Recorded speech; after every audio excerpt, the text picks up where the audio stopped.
Welcome to Moving Conversations, a podcast for movement professionals by movement professionals. If you coach, train, or teach movement, Pilates, or fitness, then this podcast is for you.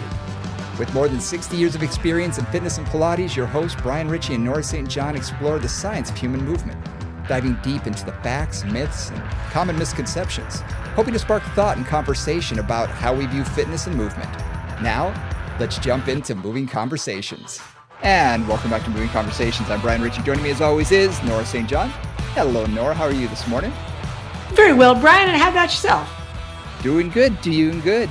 Do you like the new digs? Do you like my new studio?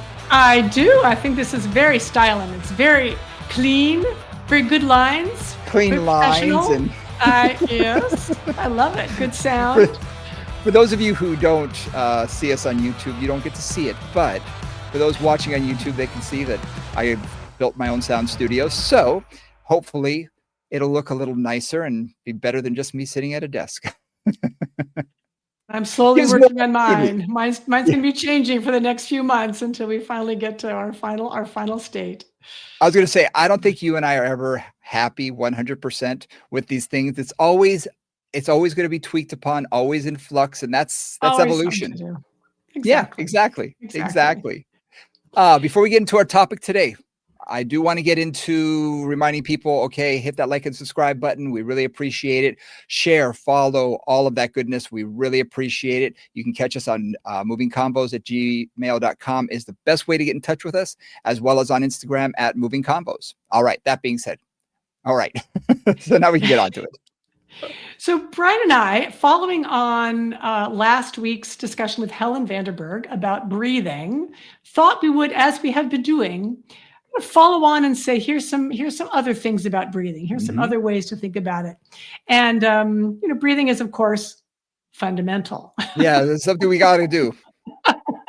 If you don't breathe, you're not going to make it through life. So it's so critical. And I know Helen did a really nice job of just bringing up some very simple ways of thinking about breathing and ways to breathe for different purposes. It was just super clear. We just wanted to just dive a little deeper in. And if you haven't listened to it, please turn this off right now. Go back and listen to that one first. Yeah. And not because this is going to tie in at all. We may refer to it occasionally, but the way she said things was so clear and so succinct as how she figured it out and how it works in her brain. Really made it work in my brain in a lot more of a clear, concise way. So please go back to last week's episode, listen to it. It's very, very good. I highly, highly recommend it. That one will be popping up again in one of our best ofs because I really learned a lot. And I didn't know how much there was for me to learn more about breathing because obviously physiology, learned all about that stuff, but this was so eye-opening. So yes, go back and take a listen. One of the things we wanted to mention first was, or at least I wanted to mention first, was breathing is definitely a topic. And breathing is something that has been part of Western, not Western, actually Eastern philosophy, physical practices, Qigong, Tai Chi, yoga, etc., since the beginning of time. Right. So that's one piece of it. But in terms of like Western science and really looking at breathing from a more scientific perspective, that's actually relatively new. It is. Interestingly enough. And one of the main guys who's been doing that is a man named James Nestor, whose book I think is called Breathing, if I remember right. We'll put it in the show notes. Yeah, Breathe. Okay, yep. We put in the show notes.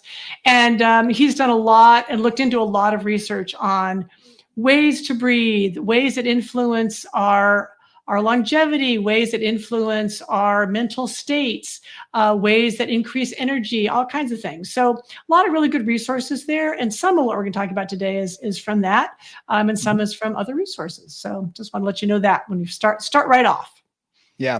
It's interesting that you say it's kind of a new topic because for years, I remember at university, I had to take a weightlifting class. It was one of those things you have to take a couple of electives. And I was like, weightlifting, I've been doing this for so long.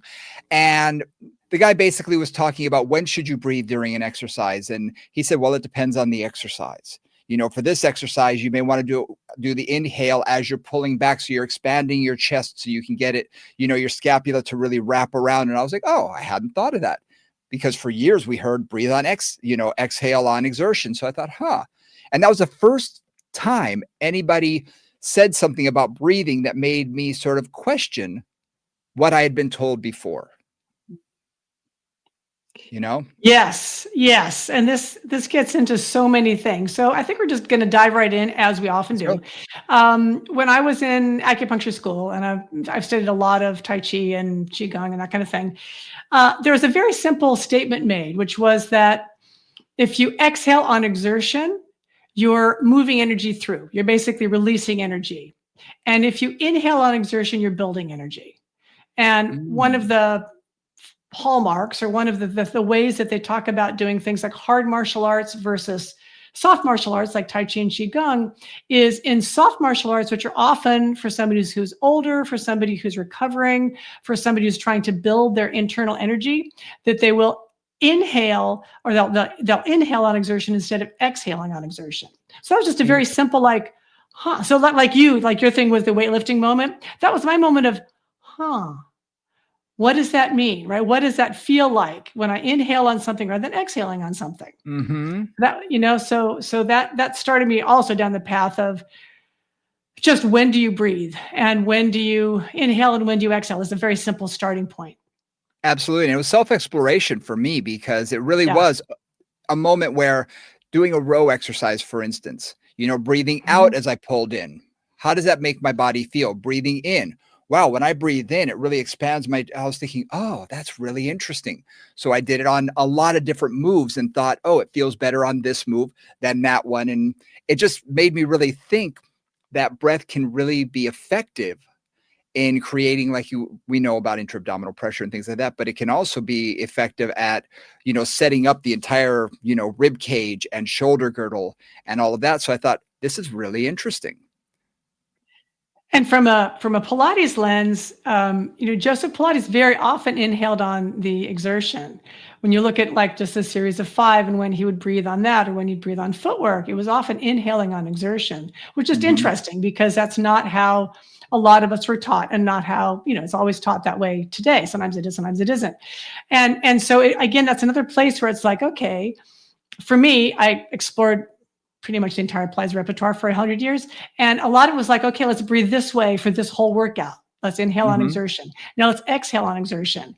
And just like you, noticing which exercise was supported more for me by an inhale and which was supported more by an exhale, either because, as you pointed out, like the energy is moving a certain way, or it puts your body in a certain position to set it up more effectively for the movement you're trying to do. So that was all really interesting, like deep dive interesting, to feel how different a movement could be with an inhale versus an exhale. Yeah. Yeah. For me, I think the first time I really got focused on breath was in doing some Pilates exercises and focusing on that inner core and really establishing on that exhale, really getting that transverse abdominis. Everything seemed to tighten up the entire inner core, as I explained to clients at that time, was it sort of sets everything in motion to give you support from the inside out. So for me, it was sort of a moment of, oh, this really makes me feel like my core is engaged a whole lot more, because that transverse abdominis fires, because the inner core is firing. So it really set that up. So Pilates really opened my eyes to that as well. Yeah, which it can, right? If people really focus on the breath with it, which again, some people do and some people don't. Do, Things some are Wild West out there. But the other thing too, and we always mention this, and we mentioned it, I know Helen mentioned it last time too, is the breath is also like, it creates focus. If you're having to remember to breathe, if you're paying attention to your breath, you're kind of paying attention to every movement that you're doing. Right? I mean, just simply because you have to remember to inhale, you have to remember to exhale, and I'm going to inhale here and I'm going to exhale there. And so there's a very simple way, and every single physical discipline that I know of that has a mindful component uses that, right? That I'm going to inhale when I push up and I'm going to exhale when I'm come down, whatever it is. And it also just means your mind and your body are staying connected, that breath and rhythm scenario. It's funny when you say that, because it does give you focus. It's also great for those clients who won't hush up. Oh, yeah. Because if you give them a job to do with their mouth, besides speaking, It can get them to focus. It can. So you say, Oh okay, God. exhale here. What I find is they do 2 repetitions, then they start talking again. Oh, I need you to breathe. I need you to blow out Uh-huh. here. Can you feel how that changes the exercise? Oh yeah. So it can get that focus. You're absolutely right. And it does work. Mind-body connection, right? It's like Absolutely. that works in many ways. It works on a Yes. more esoteric level and a more practical level. Like, I need you to be quiet now. You're going to Yep. breathe. Well, what's funny is a long time ago, I was working with a physical therapist, and I was curious how physical therapists thought of breath. Because everybody, like you said, Mm. I'd worked with a Tai Chi master when I was in Hawaii, and it was very Mm. breath oriented and whatnot. So I was talking with her, and she said, "I don't care about breathing." I said, Mm. "Really?" She said, "I don't care if they hold their breath fine. Eventually, they will pass out, and then they'll start breathing again. So really, I'm Mm. not going to focus on that. I'm going to have them focus on what I need them to focus on." So it was an interesting concept when she said that. I said, "Well, it's true. People will figure out how to breathe on their own. It is something that's going to happen automatically." But I kept thinking, is that really the right way to look at this? Just to let them Well, find their breath, or do I want to tell them what their breath should be? and I think there's a little bit of both of those things that can be true. And one of the things that I think a lot is most people I don't think breathe well. I mean, No. and certainly, I mean, James Nestor has a little in his little intro thing that basically says something like 80% of people have somewhat dysfunctional breathing in Hmm. one way or another, and probably another group have really dysfunctional breathing. So, what does that mean? Like when I think about when I just think about how I learned to breathe, and Brian, this is different because I know you're a performer. So Hmm. you may have used breath differently, but Yeah. like as a Pilates teacher, one of my flaws, and I've worked on this for years, was if I'm standing up in front of people teaching, which I do all the time, I'm pulling my stomach in all the time, just Hmm. like because I'm a Pilates teacher. And what that was doing was really decreasing the amount of oxygen because I was Mm. decreasing the amount that my lungs could actually expand. Sure. And so I would tend to get short of breath. I have a certain amount of just asthma things going on. And it was really because of poor breathing habits. It's because I Mhm. wasn't letting my breath really fill my lungs and letting my abdominals help with that. And one other little piece of that is thinking about singing, thinking about talking, Yes. and thinking about how you support yourself. And this is for all of you guys out there who teach movement of any kind or really teach of any kind, right? How do you support your breath and your voice Mhm. through your breath, I should say? And that's like it. When I worked with singers, oh, they had a completely different way of using their entire Yeah. breathing apparatus than I learned as a movement teacher or as a dancer. And it was really interesting to run across that. I find that a lot of fitness professionals, and I fell into this category for many, many years. We want to look our best at all times, so we suck it Yeah. in. And a lot Yep. of people say, "You can't breathe when you suck it in." Oh, yes, you can. It's just a lot more shallow than it really should be. And Exactly. we all have learned that, and I see this a lot when I'm teaching in different, situations. You can see them during the exercises, they're not breathing as fully as they really should, and they're not expanding their rib cage. They're definitely not expanding their diaphragm down into their abdomen because they don't want their abs to pop out at all. So you Yep. see the conscious effort that they are really pulling that in. And I was told that Yeah. when I was really heavy. I mean, that was drilled into me. Suck it in, suck it in. Don't let them see it. Exactly. Suck it in. Exactly. All of And that us. can And if you're a create, woman, even doubly so.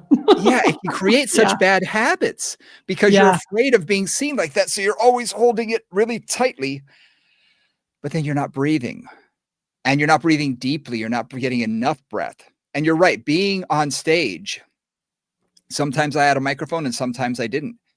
And you've seen me teach in front of hundreds of people. If the mic isn't working, I don't care. I have a voice that I can carry because I learned how to use my voice on stage because not every auditorium has microphones. And I had a teacher, man, he said, you have to speak and enunciate to the back row, make sure every syllable is heard and that everything can be heard at that back row. But don't make it sound like you're shouting at the same time. He's like, Right. oh, Yep. how can Projection. you? how can you speak? And it's all about projecting your voice and projection and getting it out there without making it sound like you're trying to be loud, so that even if you whisper, they can hear it. And that's a real strong technique. And again, doing it on stage, you learn about these things. But when in life are we taught that? If you didn't do any performing or you didn't play an instrument, Mhm. my son plays Right. the clarinet. And funny story, this year Wow. they asked him to play the bass clarinet, which I I have no idea. I was not a woodwind type of thing. I don't know anything about reeds. I was a guitar. I did strings. So I thought, oh, it might be a little bit bigger. No, this is a lot bigger instrument. It's a lot Ah, larger. It has a foot peg, and so it rests on the ground. It's a lot bigger. And I asked him, do you have to use more breath? And he said, you have no idea. He said, interesting. and I saw a performance last night, and there's one point where it has to be really loud, and I saw him. I mean, you could see him Right, he physically was take filling up that his breath. entire body with breath. Oh yeah, because he had to hit that note and make it loud enough. So it's interesting that certain Wow. professions you learn how to do that, but on average, the average person, they never have to think about breath. They never have to think about breathing. Right, which gets us back to your initial comment of, "Oh, just breathe," 'cause I've got a Tai Chi teacher now too, it's like, "Oh, just natural breath." I'm Mhm. like, "I happen to know that my natural breath sucks." I mean, I do, like, I know that I've worked on it a lot, and I'm, like, trying to get better, and it is getting better, but it's like my natural breath is not healthy, it's not helpful. Yeah. So, it's one of those things, like, I think now, on the other hand, if, and this is a classic beginning Pilates teacher issue, you focus on breath intensely in that first session, the client doesn't get a workout and they're not succeeding, they will Yep. not come back. Okay. Mhm. So just understand that breath is one of those things that I approach lightly. First, just breathe in and out whenever you need to, just don't worry about it. Then Mhm. as time goes on, I'll start to refine that. Let's really think Yep. about breathing in here, breathing out there. Let's really work on expanding the ribs three-dimensionally. Let's really work on letting the belly go on the inhale, like all different kinds of things that I'll start to play with once they're kind of comfortable with the moves and they know what I'm talking about. Mhm. Introducing breath too intensely too early can often just Yeah. like make people kind of tense. Yeah. And not only that, I don't know if you've discovered this with any of your clients, but I sure have. No one's ever had them focus on breath before, and it can actually cause Ever. panic if Absolutely. they're focusing on you can see that they really don't understand what they're doing, how they're doing it, and they start panicking, and you can see they start you see their breath become very rapid, and their heart rate begins to go up, and this is the last thing we want if I'm having them lay down. It's sort of like, Right. "Okay, let's Right. let's breathe naturally and normally." And for Yeah. those situations, I really want to focus on the smallest change. Like, just think about expanding your rib cage a little bit more. Let's try and Yeah. relax. And I have to change my language instead of focus on your breath, which makes them almost paranoid about it, to Yeah. natural and maybe a little Yep. deeper, just a little bit, or focused. Yes. A focused breath rather than a deep breath, so that they can think about what they're doing, but not hyper fixate on it.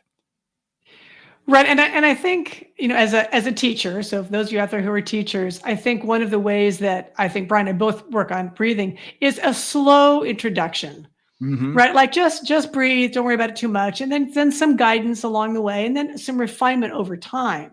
mhm, But letting them get comfortable with even thinking about breathing and thinking about what they're doing. Because I agree, I've had clients who really do almost go into a panic when you make them focus on breath. They just like it just I don't know why exactly it causes that, but their heart rate goes up, their anxiety goes up. You can just see that they're just freaking out. mhm. Um, one other thing I wanted to mention is how breathing facilitates movement. So you mentioned this originally with things like a row, right? That when you inhale, as you pull back, rather than then shrinking the rib cage, bringing the scapula back and kind of tightening the back, you keep that space, right? In the Mhm. back of the rib cage, kind of open that up. And another place that I think about that is in rotation. Oh, yeah. And I've had two very different teachers who had very strong opinions about how the breath supports rotation.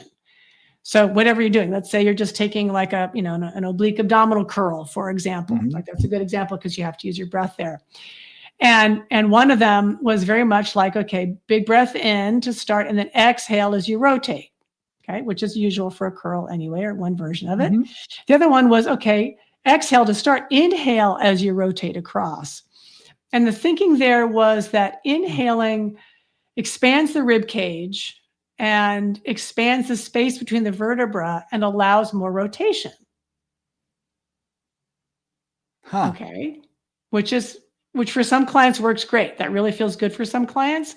For Yeah. other clients, and let's get out of the crunch and just say like a standing rotation where there's not so much other things going I was on. gonna say, I can see that as a standing rotation.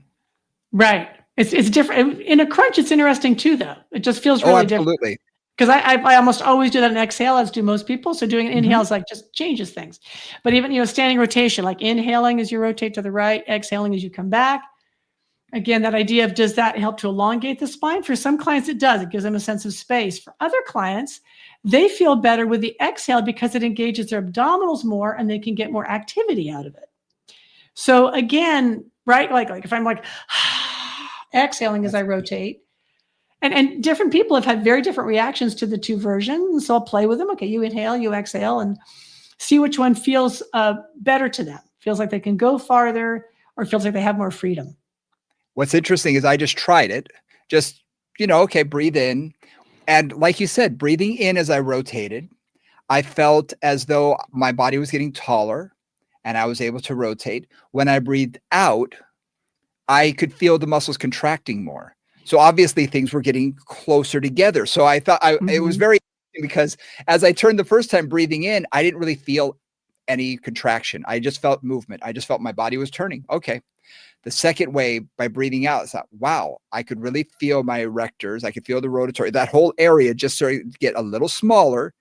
And I Mhm. wasn't crunching forward. I was literally just rotating to the side, like I was looking behind me in an automobile. And I thought, wow, that really did change the way it felt.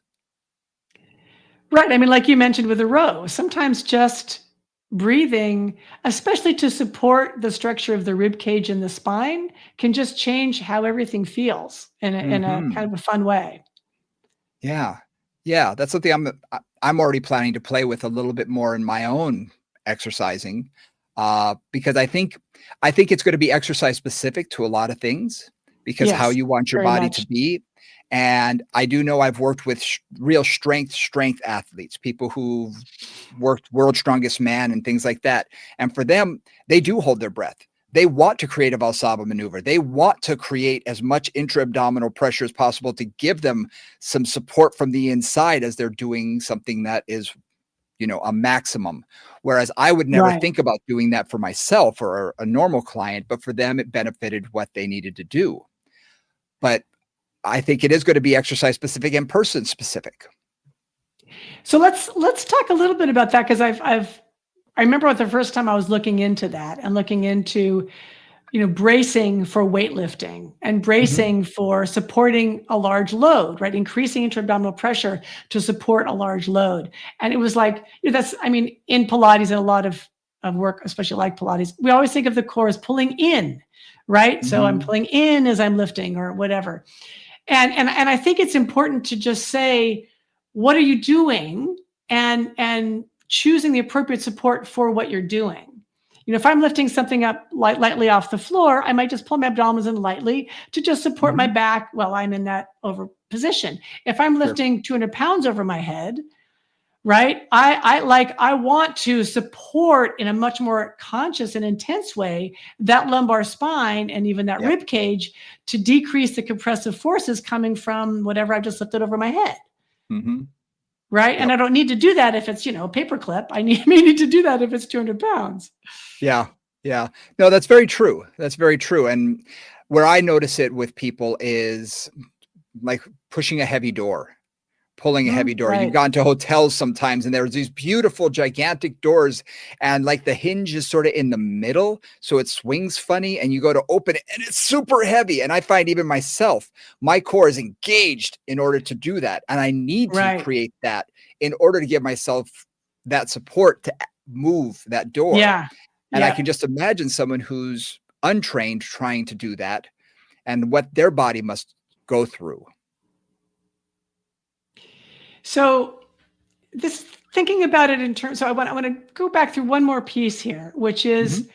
if I'm thinking about improving somebody's breathing, and this gets to a couple of things. One thing I often think about is as people get older, they often decrease their lung capacity because they decrease their ribs' ability to move. Mhm. Right. So if you think about the diaphragm usually lives at around that, at least when it's relaxed, lives at about the fifth rib. So if you go straight, count your ribs underneath your clavicle, you go down about five. It's about the center of your chest. That's the top of the diaphragm when you're just hanging out. And when you inhale, that diaphragm moves down. And I think it's, maximum of like 4 centimeters or something is kind of like the usual excursion or an usual amount of that, if I remember right. If I'm wrong, then please forgive me, but I think it's something like that. And oftentimes as people age, they'll lose up to half of that capacity of both their diaphragm's elasticity and also of the rib cage's ability to move. So a lot of times when I think about breathing, I really think about trying to help somebody move their rib cage more, like really Mhm. get not just the diaphragm, but the accessory muscles of breathing, all of our intercostals and other things to really let the ribs have maximum movement. Because as the ribs open, that creates a vacuum, which then brings the air in. And that's kind of how we Mhm. breathe.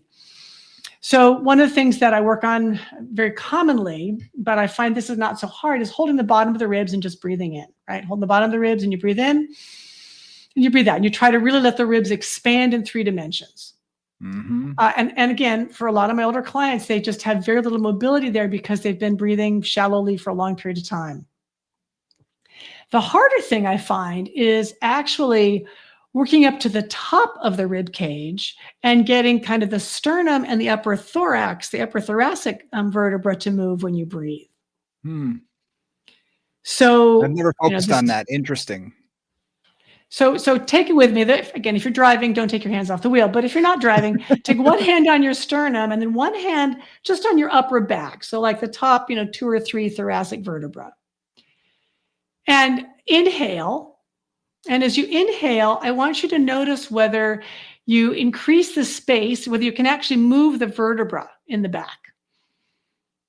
So for, I would say, at least 50% of the people that I teach who are mostly Pilates instructors, at least 50% can't move there at all. Yeah. They don't have any movement in that thoracic at all. And some of that is because, we focus so much on breathing down, right? Breathing into the lower part of our ribs and all that. But some of it is just stiffness in that upper thoracic. And for all of my clients with neck and shoulder issues, if I work on just that breathing, it often relieves a lot of neck and shoulder pain. Because Interesting. if that isn't moving, then how the shoulders work, how the neck works is all impacted. And if you think about just posture-wise, going along with the neck, and shoulder discomfort, pain, tightness, all of that. If you look at dowager's hump, and I've seen it in males and females when they begin to form, that is a fixation. That area just is stopping any motion whatsoever. It's just not Right. moving anymore. It's So stuck. if you really can, especially at an earlier age, if you can get someone in their 30s or 40s to focus on that, especially, that can really begin to negate some of what they may see as they get older. There's a good possibility of that. That's interesting to think about. Yeah, and it's so common in the people that I work with Mhm. that I was like, this seems to be a really normal problem. And Yeah. and it was like, oh, that's interesting. And again, when I worked with clients, at my studio, and I would have them just work on that mobility, it really eased up a lot of neck and shoulder symptoms. I was like, oh, because when we talk about integrated movement, we always think about if some area isn't moving, then Mhm. above and below that or down the chain, if it's a limb, is going to be taking up that motion. And if that area right next to the cervical spine isn't moving much, I mean, if you can't even breathe and make it move, and Yeah. it's that stuffed, then that movement isn't going to flow from the thorax up through the cervical, but it's going to get stuck, and you're going to have more cervical motion that's necessary, maybe even more thoracic motion that's necessary above and below that. It just dawned on me based on everything that you've just said. I think how we're taught to focus on breathing. We learn breath work. And like you Yes. said, working in a three-dimensional rib cage, trying to make it move in 3 dimensions.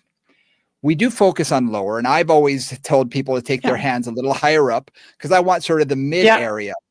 Yeah. But you know I'll even what? go I into the think armpits, but it's still not the top. exactly, Yeah. exactly. But I think what most people don't realize is that the spine, I think we're thinking that the spine is sort of the axis of rotation, that's staying still and the ribs are moving around it without thinking that no, the spine needs to have motion as well. And Yeah. most of the time I do this breath work lying on a spine fit or a foam roll or something on their back where they, can have a little bit of that mobility, a softer foam roller. But I'm thinking with that, it may actually hold that in place. So doing it standing makes a lot of sense, or do it seated makes a lot of sense to get the spine to actually have some of that motion as well. I'm gonna have to play with that. That's a good thought. I never thought about that we think about the ribs. We don't often think about the spine movement. Interesting.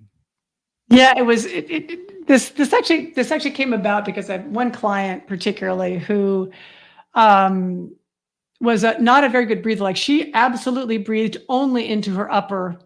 Yeah. Like you would just watch her whole neck get tight and her Yep. shoulders rise with every breath.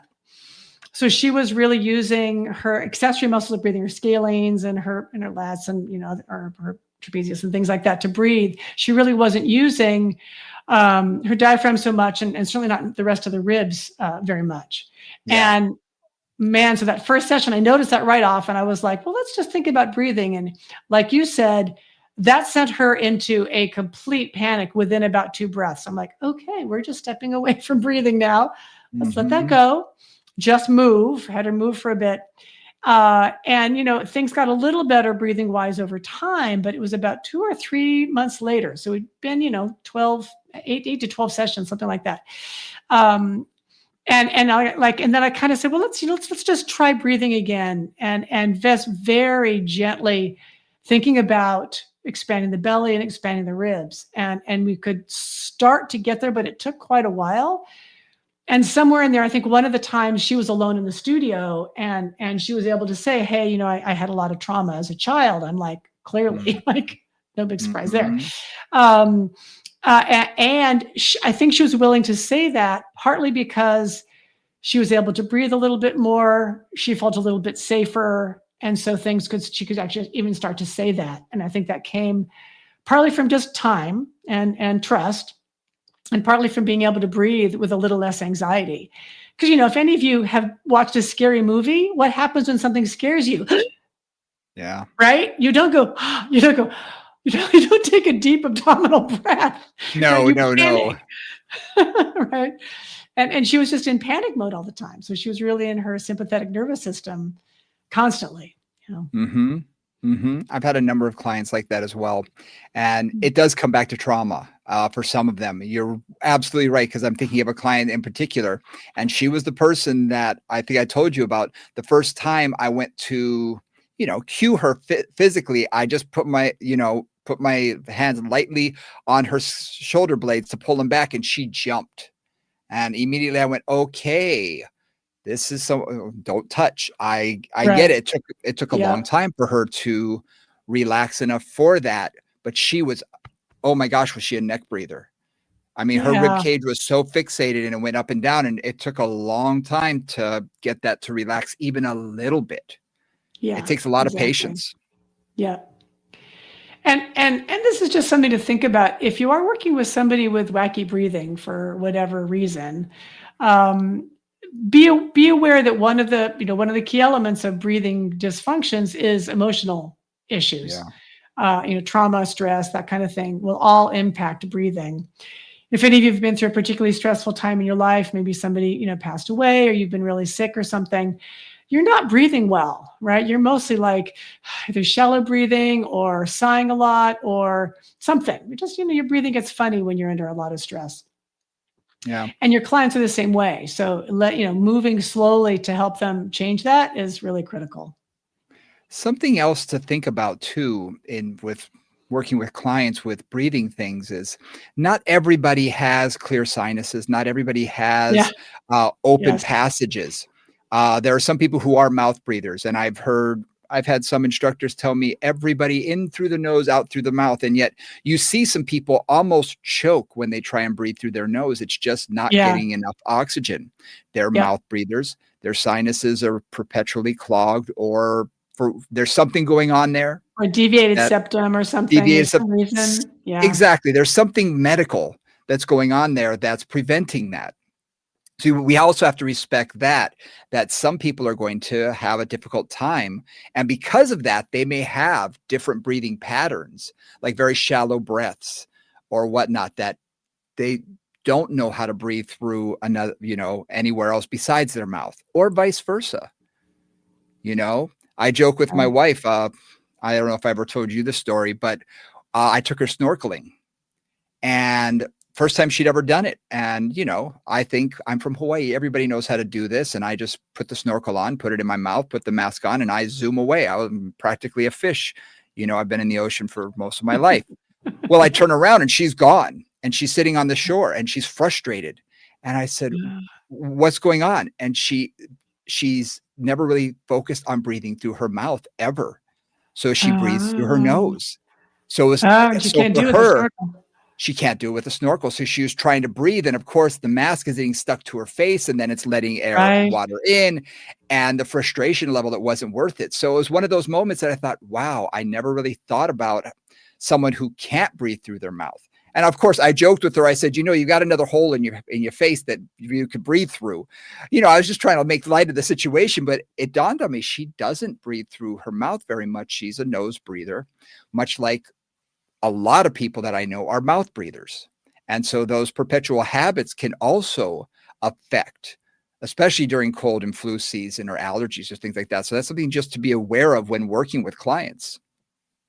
And your example also speaks to how much of a habit breathing is. Oh, yeah. So if we're not doing it well, we've ingrained that 10 to 16 times a minute or whatever for like as long as we've been alive. It's a lot. It's a lot of It's a lot. practice doing whatever we're doing, well Many or reps. not well, right? It's a lot of reps.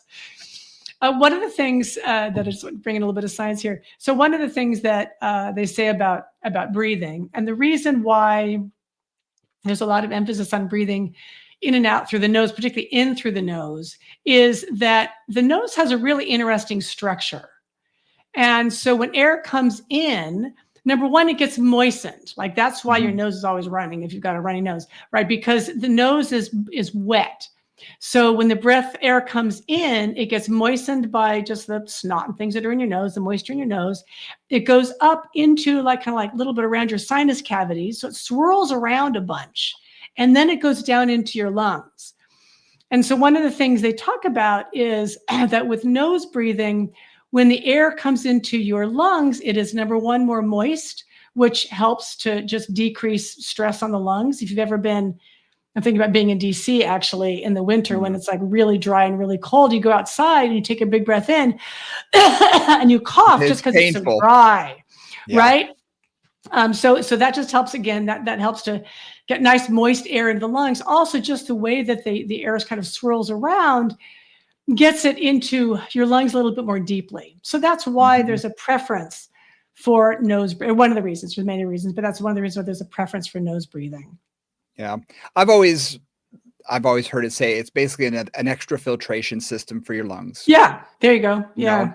And it kind of is. And you could really tell the difference when, like I say, when you do have a stuffy nose or allergies or whatnot, you can feel the difference. I mean, anybody who's ever laid on one side and that sinus gets clogged up and you're suddenly only breathing through one side of your nose, it's disorienting, and it's not very comfortable. Right. You're talking about filters. So my husband Al is a woodworker at the moment, and so a lot of times I spend time in his shop, and it's always dusty because it's a wood shop. That's just the nature of the critter.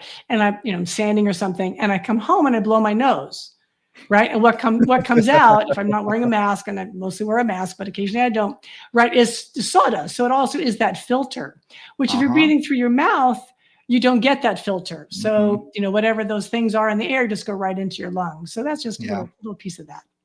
Yeah. Yeah. We want to think about now some practical applications as well, because when working with clients, There are times, like you said, when we want to focus on some breathing, but not necessarily harp on it. And what what would you do with a brand new client, someone who seems to be okay with breathing? How would you take a first session with them and focus on during exercise? How would you introduce that to them? So two different things occur to me. One that occurs to me is if it's a client who's basically kind of a fitness client, where I'm going to start off with the reformer fairly early in the process, right? Before that, I may do a little of this, a little of that, but we get out of the reformer, we start with footwork. Mm-hmm. Footwork is such an easy exercise for most clients. It doesn't take a lot of a lot of awareness. It's not tricky. They're just bending straight in the Mm-hmm. knees.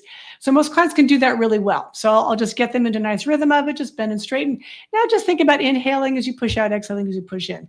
So I'll just play with adding breath to that particular exercise because it's a very easy place to do that. So that's one Mm-hmm. place. The other place, and this is more for clients who I'm going a little more deep with, I'm not necessarily in a class setting or whatever, or just like a straight Pilates session setting, is I'll start on all fours with, I call all fours abdominals, or one of my teachers called it pregnant cat abdominals. So from all fours, taking a big breath in, letting the belly hang forward, and then exhaling and drawing the belly up without changing the low back. Mm-hmm. So this is generally a fairly safe place to start for two things. Number one, most clients have a shirt. This is funny, but it's true. Most clients have a shirt that is kind of baggy, so they can let Mm-hmm. their belly go without being self-conscious. Which I Yep. know seems like True. a semi funny, but you got to worry about that because trust Oh. me, if a client is self-conscious about their belly, which pretty much every client is, or most of them are, Mm-hmm. they're not going to want to let their belly go forward when they inhale. 100%. So that's kind of the first thing. And just, I really let them know, like let the belly hang, really let the breath go all the way down, diaphragm move down, and really feel that increase, and then pull it all the way up. So it's also a way to work the transverse abdominis and, get the whole inner core working harder, or working basically and waking up. So those are kind of two simple ways I play with breathing. It's just all fours Mm-hmm. abdominals and footwork. What about you? How do you start? It depends on what's going on. I do a lot of foundation work when we first start. So I'll do things like marching, uh, toe tap, all the basic stuff for core strengths, core stability, and that sort of thing. So I will add in the breath with that. And a lot of times it's okay, find out what their neutral spine should be, hold that, and then just breathe. And I'll say, as you're breathing, keep that, because that's the first time they've ever been told to be aware of where their spine is in space. So all of a sudden they take a breath and their body moves. They go into arching their back or they flatten their back and they don't even know they're doing it. So I can put their hands underneath their back or on their chest and they say, oh, wow, you can see that they're like, I'm moving. And I say, okay, now just be aware, try and make it less. Quiet the movement of the rest of your body, allow your ribs to move without having you necessarily arch or flatten your back. Okay, then add in marching. And I don't like to over cue the breath with that. Because if you Me have them neither. breathe in as the knee comes in, sometimes that increases abdominal distension and their back will flatten, etc. Just whatever feels natural. Whatever feels natural. Usually as they bring the leg up, they'll breathe out. That's normal what happens, but not always. And then as they start getting into the exercises, especially toe taps where they're in a tabletop position, touching one foot down at a time, that's when I'll introduce the concept of breath a little bit more to get the transverse abdominis firing. So I'll say, okay, I just want you to breathe out as that toe touches the ground. Just gentle breath out. Now breathe in. And will usually say things like gentle breath. So it's not a breathe now, blow out. I don't want them to have to hyper focus on it. Just gentle breath out, breathing in, and say, as you breathe. And then after the set, did you notice that as you took that breath and exhaled, did you feel your abdominals pulling in a little tighter? Yeah, I did. Okay, that's a good thing. All right, you're getting in touch with that. So sometimes it's using the breath to become aware and in touch with what their Mhm. body is getting. And I'll say that's more the transverse abdominis. That's fantastic. So they say, oh, I didn't even know I could do that. I say, yeah. And it gives them that positive reinforcement. The pregnant cat, I love putting them on their hands and knees if they can and doing that. Like you said, I can't tell you how many times they don't want to let go. They don't want their stomach to hang Right. down. And if they're in Exactly. something tight fitting, man, you can see that they start looking around, and I'll usually, you know, I'll make sure I block them without telling them that I'm blocking them so that they Exactly. So nobody's don't feel watching. unconscious. And Yep. they'll let it go a little bit and pull in, let it go a little bit, pull in. And that way I can say, okay, now you're feeling it from a different vantage point. Now gravity is actually pulling, you know, your core down toward the ground. Never say stomach. They'll get wigged out sometimes, but your core down. Now pull that core up off the floor and then say, oh, okay. So it again engages that, and I can work that with the breath as well. And then throughout the exercises, I just try and mention it, but I don't harp on it. It's Yeah, something that I try and exactly. allow it to happen, but I don't harp on it. The only time I will is if I find that breath work is what they need because their ribs, they have very tight ribs, they're fixated, they're breathing through their neck, their ribs aren't expanding. For that, I'll be a lot more focused. And I think the reason I went straight for pregnant cat was because, you know, for a long time I would just from somebody supine, you know, put their fingers kind of just inside their ASIS and engage their transverse abdominis. And I just found that that was not easy for everybody, that a lot of clients just Yeah. couldn't feel very much in that particular scenario. So I would tend to like you did, just think about the breath. You're doing marching or toe taps or whatever else I'm doing, but then really focus on it in the pregnant cat because it's such a good place for them to feel it. Like, oh, well, this is what you mean. Oh, my belly really does move that far out and that far in. You know, all that. Mm-hmm. One thing that I wanted to mention that you brought up with the marching, or I want to bring up with the marching, is rhythm of the breath and how that does or doesn't match the movement. True. Right? Because sometimes, like I can have a really slow breath cycle, and sometimes I just get bored doing my footwork at my breath cycle because I can just like breathe in and Yeah. breathe out, right? And some people are like that. And so in that Mm-hmm. case, I might say, okay, let's go in and out for an inhale, in and out for an exhale, or something. And same with marching, you know, playing once they get familiar and they're comfortable, playing with the rhythm. So maybe in, out, out, or whatever it is. And playing with that. And that's another nice way to play with breath too, is just to add that rhythm to things. So I'm breathing in here, I'm breathing out here, slow and steady, in for Mm-hmm. 4, like in the 100, out for 4, in the Yep. 100, or sniff, sniff, sniff, sniff, sniff. Mm-hmm. Right? All those feel very different, and there are some are energizing and some are relaxing. Yeah. Yeah. Yeah. During cardio, I learned all about that just in running and things like that. Just, you know, 3 breaths in, 3 breaths out, just to focus on that, making sure you are breathing, because some people forget to breathe, believe it or not. I've had some people during exercise and they're so focused, and then I'll be like, breathe. And they go, oh, so, wow, I Right. didn't even realize. I was like, yeah, I said, I like the color purple, just not on your face. So let's have you breathe a little bit. And, you know, you make light of the Exactly. situation, but it's a good reminder that they're like, oh, Yeah. yeah, okay, I need to focus on breathing a little bit. You know, just Yeah. okay, breathing in, breathing out. That's good for you. A couple other things that I'll just mention again. This is from Pilates. Is there are so many ways of inhaling and exhaling, right? So just to talk about a couple of them, and again, there's a fairly infinite amount of things to talk about in terms of breathing, but one of them is to decrease the volume of exhaling. So I can exhale and just keep my mouth open, right? Just a relaxed, soft, open Mhm. exhale. Or I can kind of make my mouth a little smaller and push the air out through a smaller opening, right? Which is just a very different feeling.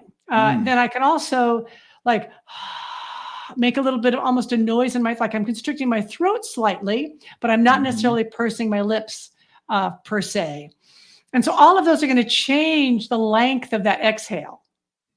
Yeah. An open mouth is usually a very quick, relatively quick exhale. Mhm. Air comes out quickly. Right, pursed lips is a little slower exhale, and what's called ujjayi breath in yoga, where you're constricting the throat slightly, is also slowing that exhale down. And one of the things they say about slowing down the exhale is it helps us to connect to the parasympathetic nervous system to kind of calm ourselves down. So, very Mhm. simple way. If you've got a client who, like Brian, I've talked about with some of our clients who are sort of traumatized or, upper chest breathers and stressed, is just to have them lengthen the exhale. So inhale for 2, exhale for 4. With or without the constriction, with their nose or their mouth. I'm not being very specific here, but that's sometimes an easy way just to calm somebody down. Yep. And what I'll do is sometimes if we're focusing on that, and I don't want them necessarily to focus on the breath because that can, again, some people don't like to focus on that. I will say, okay, for the concentric, if we're going to breathe out, you hold it and then slowly lower it out, slowly. So they'll actually match their rhythm and their breath as you go out. Let's go out on 4 and have them maybe count 4, 3, 2, 1. So they're actually breathing, they're letting that air out, and I can control the amount of time that they're doing that. So it just gives them, and that way you're not necessarily telling them, blow out on 4, 3. It just changes the mindset a little bit. You can get the same result without getting them focused on it in a way that may or may not be beneficial for them. Right. It gives them something. It gives them something to their mind to focus on while their body's doing something that you may want them to do. Yeah. So, and on the other side of that, and Helen talked a bit about relaxing breathing or restorative breathing and more energizing breathing. And energizing breathing is often just shorter, quicker, sharper inhales, like the classic 100 breathing of. Right, in for 5 little pulses, out for 5 little pulses, is very energizing. If you do the exact same exercise, breathing in for 5 and out for 5, even if you're pulsing your arms, it feels completely different. Totally different.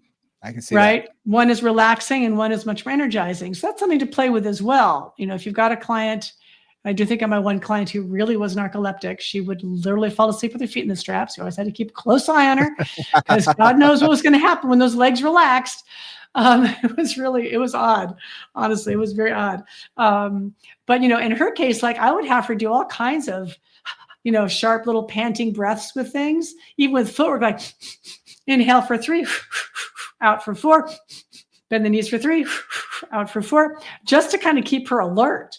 So that's another way to play with your client's energy. And if you teach classes, playing with breath is a fantastic way to change the energy of a class. Mm-hmm. If everybody is completely soggy, they're having one of those I don't want to do this sort of days, just get them a really a pulsing breath like that. Nice. And you'll often just increase the whole energy in the room and just bring it back up. And then you've kind of got some energy to work with. So those are some other things to play with, is just some breathing. I like that. And these are all practical things that you can do with your clients. And I'm going to recommend to you, do it on your own body as well. Yeah, play with this. But I am going to give one caveat here, and I'll see if you agree with me. Breath work is one of those rabbit holes you can go down on the internet. Forever. Basically forever, should you want to. There are so many people that have all of their opinions. Yes. And some people do, a couple years ago, wearing a mask that deprived you of oxygen, for oxygen training and all of this. Again, masking the mouth. Right. Why would you necessarily want to do that? I don't know. There are reasons for certain athletes maybe to do it. Fine. There's hyperbaric chamber. There's oxygen bars. I mean, there's so many different things that you can go down all these rabbit holes. I was going down one the other day just because I was curious. Taping mouths while you sleep. Mm-hmm. It was popular for a while. It went out of fashion. It comes back into fashion and things. And there's research pro and con. Mm-hmm. And for some people, they say it's the greatest thing they've ever done in their life. And for other people, they say it's the worst thing they've ever done.